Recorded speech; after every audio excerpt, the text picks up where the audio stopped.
तुम्ही इथे बघू शकता हा चिवडा किती मस्त असा झाला आहे। अजिबातही तेलकट झाला नाही, शिवाय मस्त कुरकुरीत आणि खमंग असा झाला आहे। नमस्कार मंडळी, सिंपल मेजवानी मराठीमध्ये आज आपण बनवायला अतिशय सोपा, चवीला खूपच मस्त खमंग कुरकुरीत असा चुरमुऱ्याचा चिवडा बनवणार आहोत। सध्या उन्हाळ्यामध्ये जेवायला बसलं की जेवण जात नाही आणि नंतर भूक लागते, तर अशा छोट्या मोठ्या भुकेसाठी तुम्ही हा चिवडा घरामध्ये बनवून ठेवू शकता किंवा जर तुमची मुलं हॉस्टेलमध्ये राहत असतील तर त्यांच्यासोबत सुद्धा तुम्ही हा चिवडा बनवून देऊ शकता। तर त्यासाठी व्हिडिओ पूर्ण पहा। हा चिवडा आपण खूपच कमी तेलामध्ये बनवणार आहोत। त्यासाठी कढईमध्ये इथे मी 1 ते 1.5 पळी तेल घातलं आहे। यामध्ये अर्धा चमचा मीठ घालायचं आहे आणि अर्धा छोटा चमचा हळद। हा चिवडा आपण न तळता बनवणार आहोत, तर आता या तेलात हळद आणि मीठ व्यवस्थित मिक्स करून घ्यायचं। चिवडा बनवण्यासाठी इथे मी 1 पाव पातळ पोहे घेतले आहेत। 1 पाव म्हणजे 250 ग्रॅम। पोहे छान चाळून घ्यायचे आणि चिवडा बनवण्याच्या आधी पोहे थोडा वेळ उन्हात ठेवायचे, म्हणजे पोहे छान फुलतात आणि मस्त कुरकुरीत होतात। आता बघा, अगदी हलक्या हाताने हे पोहे व्यवस्थित मिक्स करायचे।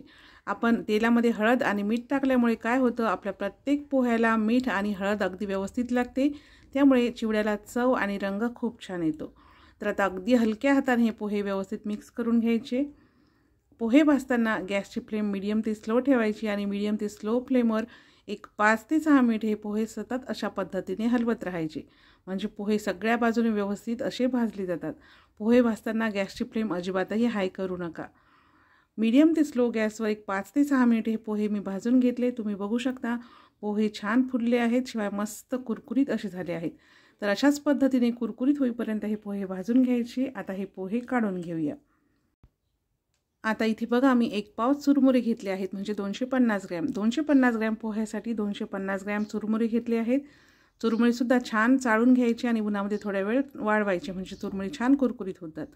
आता कढईमध्ये पुन्हा 1 पळी तेल घातलं, त्यामध्ये अर्धा चमचा मीठ, अर्धा छोटा चमचा हळद आणि मीठ तेलामध्ये व्यवस्थित मिक्स करून घ्यायचं आणि हे चुरमुरे या कढईमध्ये टाकायचे। चुरमुरे भाजताना गॅसची फ्लेम एकदम स्लो ठेवायची, कारण चुरमुरे भाजताना आपण गॅस जर वाढवला तर चुरमुरे आकसतात, त्यामुळे एकदम स्लो फ्लेमवर 4 ते 5 मिनिटे हे चुरमुरे परतून घ्यायचे।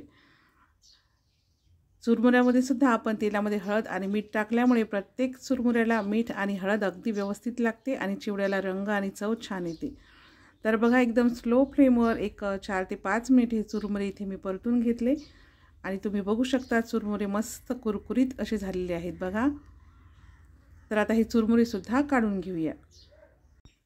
आता चिवड्यामध्ये टाकण्यासाठी इथे मी पाऊण वाटी फुटाण्याची डाळ घेतली आहे, ज्याला आपण डाळवं म्हणतो। तर आता हे डाळवं सुद्धा आपल्याला भाजून घ्यायचं आहे। त्यासाठी कढईमध्ये अगदी थोडंसं तेल टाकलं, त्यामध्ये चिमूटभर मीठ आणि चिमूटभर हळद। बरेच लोक हे जे डाळवं आहे ते तळून घेतात, पण तळल्यामुळे डाळवं खूप तेलकट होते, त्यामुळे अगदी थोड्याशा तेलावर हे डाळवं आपण परतून घेणार आहोत। हळद आणि मीठ व्यवस्थित मिक्स करून घ्यायचं, त्यामध्ये डाळवं टाकायचं आणि मीडियम गॅसवर 2 मिनिटे ही जी फुटाण्याची डाळ आहे ती परतून घ्यायची। डाळ छान परतून झाली आहे, ती काढून घेऊया। आता कढईमध्ये थोडंसं तेल घातलं आहे, यामध्ये आपण शेंगदाणे तळणार आहोत। तर इथे बघा, मी पाऊण वाटी शेंगदाणे घेतले आहेत। तर आता हे शेंगदाणे छान चटचट वाजेपर्यंत आणि मस्त लालसर आणि खमंग होईपर्यंत तळून घ्यायचे आहेत। तर बघा, आपले शेंगदाणे मस्त चटचट असे वाजत आहेत आणि छान लालसर रंगाचे झालेले आहेत। आता हे काढून घेऊया। इथे मी 7 ते 8 हिरवी मिरची लांबसर कापून घेतली आहे। मिरची तळताना गॅसची फ्लेम हाय ठेवायची, म्हणजे आपल्या मिरच्या मस्त कुरकुरीत होतात। मिरच्यासुद्धा छान कुरकुरीत होईपर्यंत तळून घ्यायच्या। मिरच्या छान कुरकुरीत झाल्या आहेत, आता ह्या काढून घेऊया। आता इथे मी कढीपत्ता घेतला आहे। कढीपत्ता तळताना सुद्धा गॅसची फ्लेम हाय ठेवायची, जेणेकरून कढीपत्ता मस्त कुरकुरीत होतो। आता हा कढीपत्ता छान कुरकुरीत झाला आहे, आता हा काढून घेऊया। इथे बघा, मी 10 ते 15 लसूण पाकळ्या घेतल्या आहेत आणि खलबत्त्यामध्ये ह्या लसूण पाकळ्या जाडसर अशा ठेचून घ्यायच्या। लसूण चिवड्यामध्ये घातल्यामुळे चिवड्याला खूप छान अशी चव येते। तर बघा, जाडसर असा हा लसूण इथे ठेचून घेतला। आता कढईमधलं जास्तीचं तेल मी काढून घेतलं आणि अगदी थोडंसं तेल कढईमध्ये ठेवलं आहे, त्यामध्ये आता हा लसूण छान कुरकुरीत होईपर्यंत तळून घ्यायचा।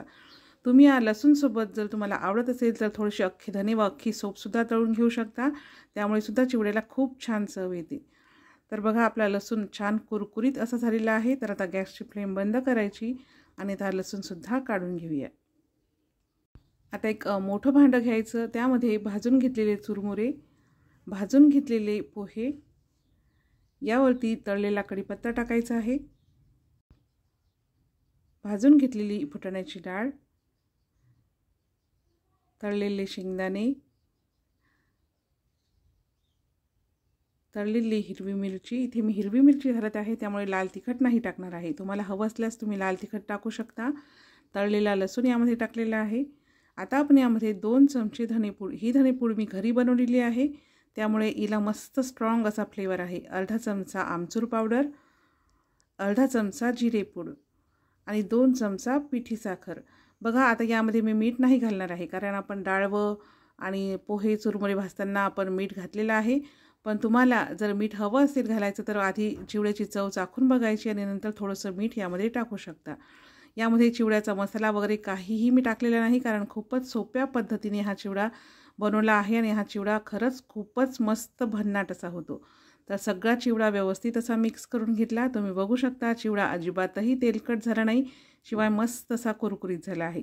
उन्हाळ्यामध्ये छोट्या मोठ्या भुकेसाठी तुम्ही हा चिवडा बनवून देऊ शकता, किंवा मुलं बाहेरगावी हॉस्टेलमध्ये रूमवर राहत असतील तर त्यांच्यासोबत सुद्धा तुम्ही हा चिवडा बनवून देऊ शकता.